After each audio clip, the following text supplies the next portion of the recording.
Hi, class. Here's a continuation of our Chapter 6 review. And we left off talking about different types of blogs and web articles. So, the original web article, of course, belongs as a personal diary or a confessional style. This was one of the original kind of essay blogs that was on the internet. And these are usually focused more on personal thoughts, experiences, people sharing their opinions on different topics. And there is a traditional news version of this as well. The editorial can arguably also be considered a personal essay. Um, Online, you might find these either on privately hosted sites or in websites like Medium, where people will post their own experiences or thoughts related to different topics.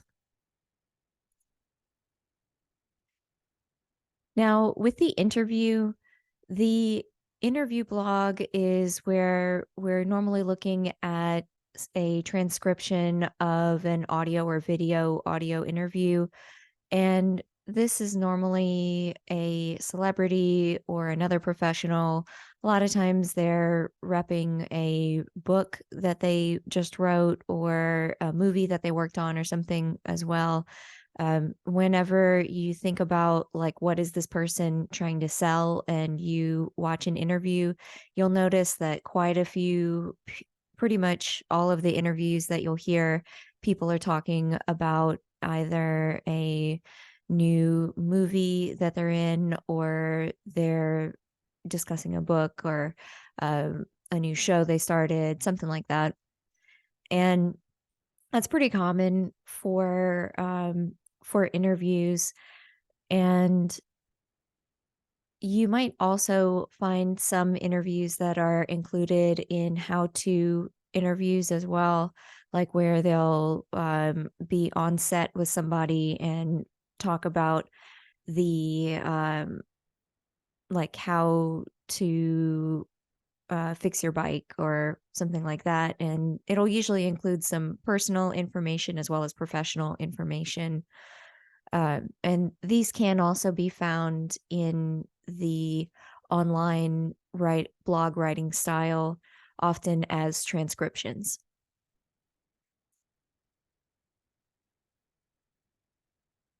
So interviews that you might include in a blog could include, of course, a combination of different styles.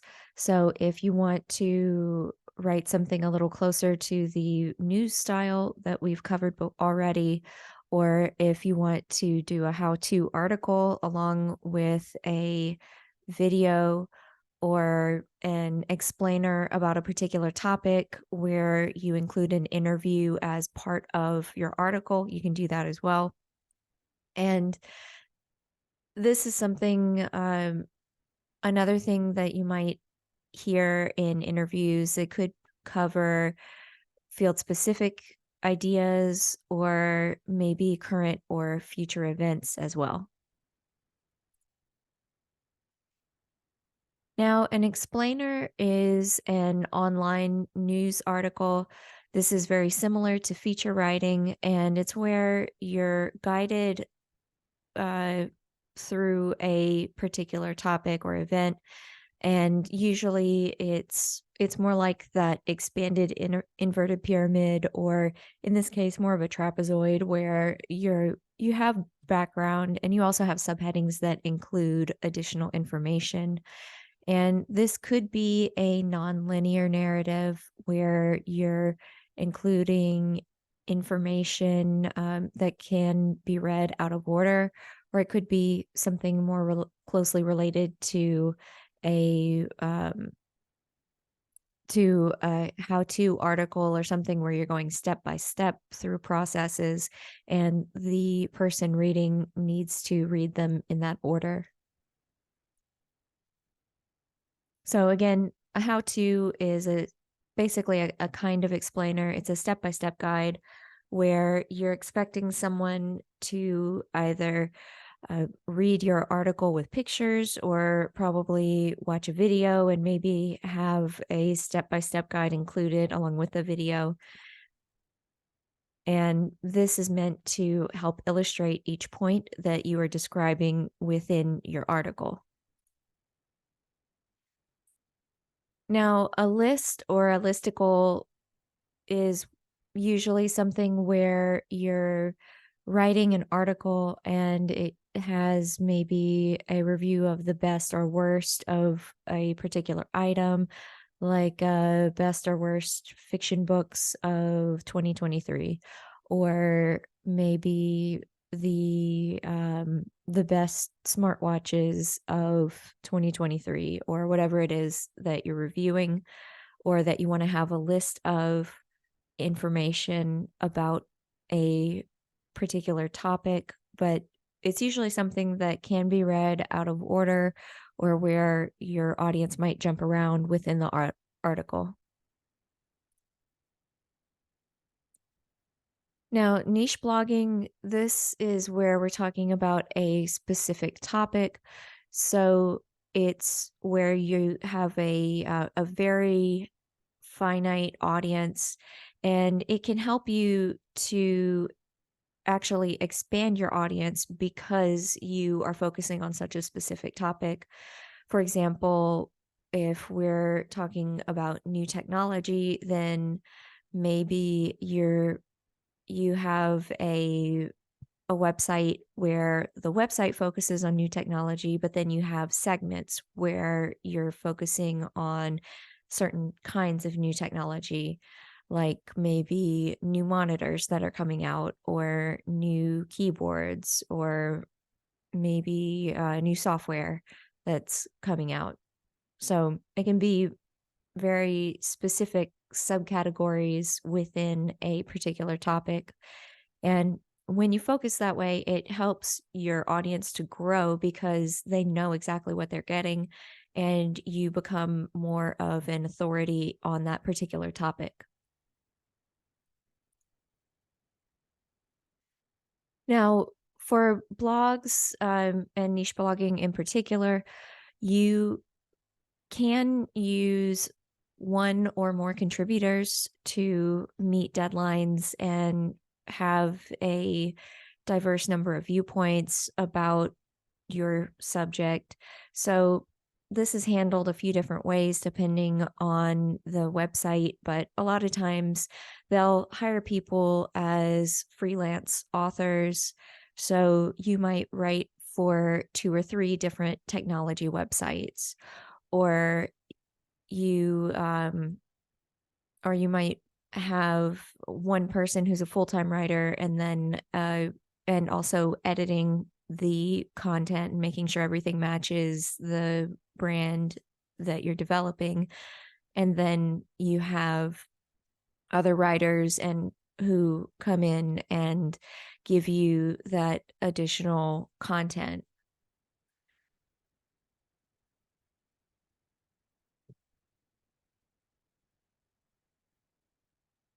Now, with news blogging is going to be a more professional style where you don't really have that I, we, you writing that you'll see more prominently in how-to articles, or more personally styled articles, like where the author might use themselves as an example.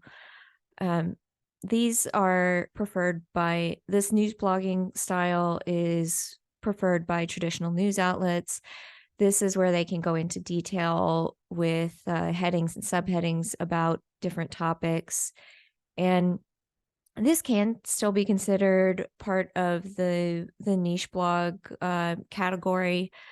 It just depends on what kind of voice the website wants to develop, or if they have a particular segment where maybe one segment is focused more on that editorial, like you can do this or we can do that kind of thing. And the rest of it is more of this news style where they're saying, like, these are things that are happening. This is why it's important, that type of thing.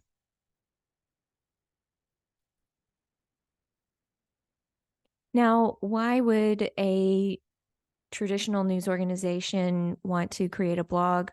Well, a few different reasons. Of course, why publish online in general? There's less overhead, and you don't have to worry about publishing by a specific time every day. And while you do still usually have like minimum content items, it's normally a bit easier to meet than the daily amount of content a person or an organization might have related to a traditional news source. And there's also more flexible scheduling. This could mean that you're able to include updates whenever they're necessary, in addition to having a normal schedule that works a little more with when your audience would actually look at something versus when it's convenient for you to publish it.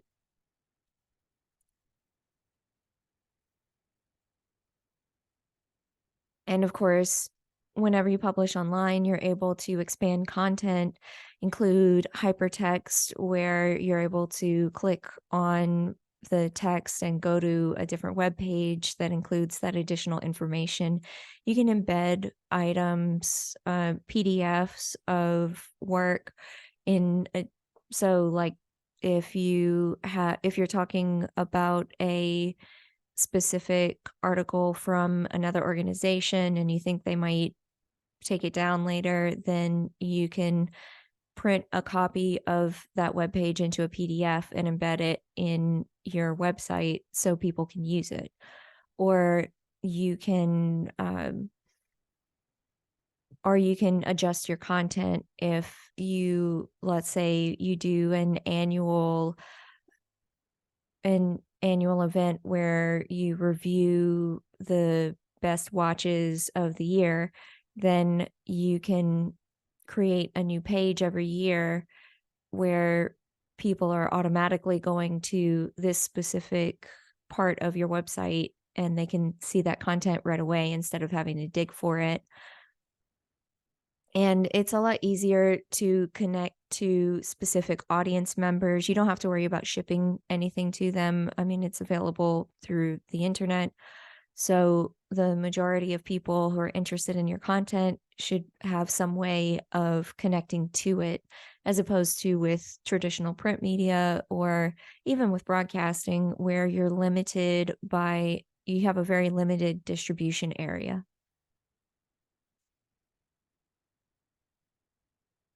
Now, promotional blogging is more of something that a marketing or advertising team might use where they want to improve customer relationships, make the brand seem more personable. And it's a way to help the audience feel like they are part of the story and are getting this extra information about an industry or product or service that where they want to know more about it.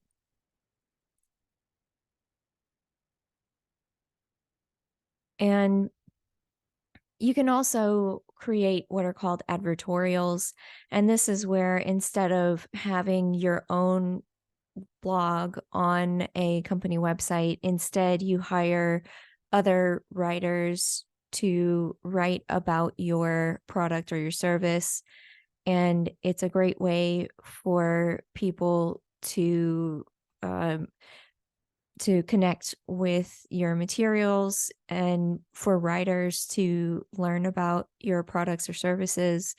And this can help both the writer, who may or may not be compensated for that product or service, and also the company who wants to get in touch with their audience. And hopefully, if it's a good product or service, the audience will also benefit by knowing about it. Let's look at this example from Bon Appetit.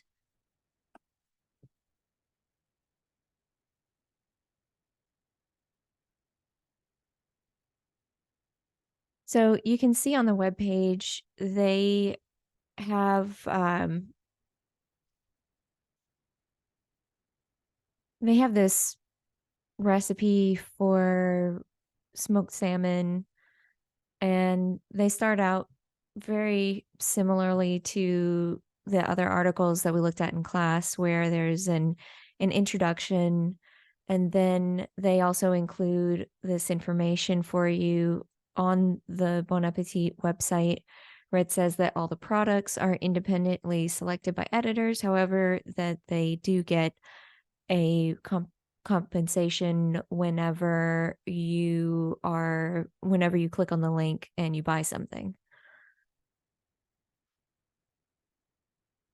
So if you are reviewing products or services or things as part of your review, it is important to let your audience know about it. And most websites or magazines are fairly straightforward. I mean, they won't have it, in the same size font as the heading, but they will have that information available for their audience so they know that, yeah, I mean, they are getting compensated for anything that you end up buying on here. And you can see these are the products they recommend using with this. And then they also give you the ingredient list and then the how-to, the steps of preparation to create this item. And then you can see the reviews and some of the comments from different people.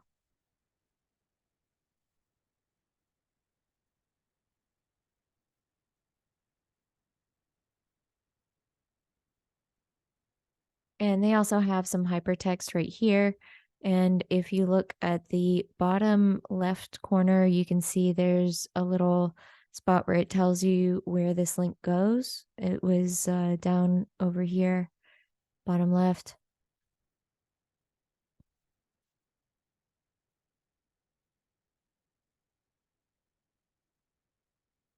So again, advertorials, great way for everyone to benefit, generally speaking.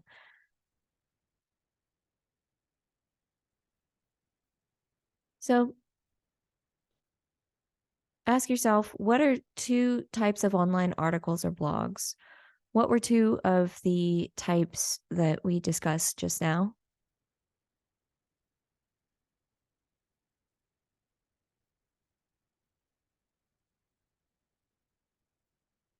All right. Hopefully that gave you enough time to think about the different articles and things that we talked about. Make sure you review those before the test. And now let's look at blog and web writing elements. So blogs and web writing in general, you'll notice that it's basically the same long form that we talked about with traditional news writing. The difference is in it differs slightly in the structure and delivery for a few of those items. But for the most part, we're still looking at a headline, a lead, a body, and a closing. So again, headline, lead, body, and closing. And this is that trapezoid we talked about at the beginning of class. The beginning of the semester, we briefly touched on the idea of, instead of an inverted pyramid of information, this is more of an inverted trapezoid. And that's what we're talking about when we talk about online writing. So the first part is writing a headline or a title. And there's what's called the 80-20 rule of online writing. That means 8 out of 10 people will read the headline and 2 out of 10 will read the article. Now, think to yourself, how many times have you scrolled past something after reading the headline, either because you felt like, I pretty much understand it, or that the article didn't sound very interesting. Now, good and bad thing is that blog article titles can be longer than traditional news writing titles. I think most of you had something that was probably closer to a web writing article for your news writing projects, WP2. But generally speaking, whenever you are writing a headline, you do want to make sure that you're carefully selecting that information. Remember, this is your audience's first interaction. You want to give them information, but just enough so they want to read more, not so much that they feel like they don't need to read anything else. So, headline writing tips, you want to start and end strong. So, again, catching the audience's attention. Remember that noun verb object format for sentence structure, and include familiar words related to your topic. Here are two examples of the same article, but with different headlines based on whether it's in newspaper or online headline style. So, newspaper headline might be "Start your spring garden this fall." An online headline might be "Better spring gardens start in the fall. Improve yours with these 5 tips." And then that way your audience wants to see what tips you have available for them.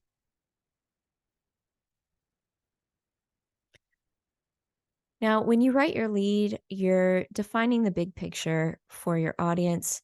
In this case, we are talking about basically the first 1 or 2 paragraphs of your article.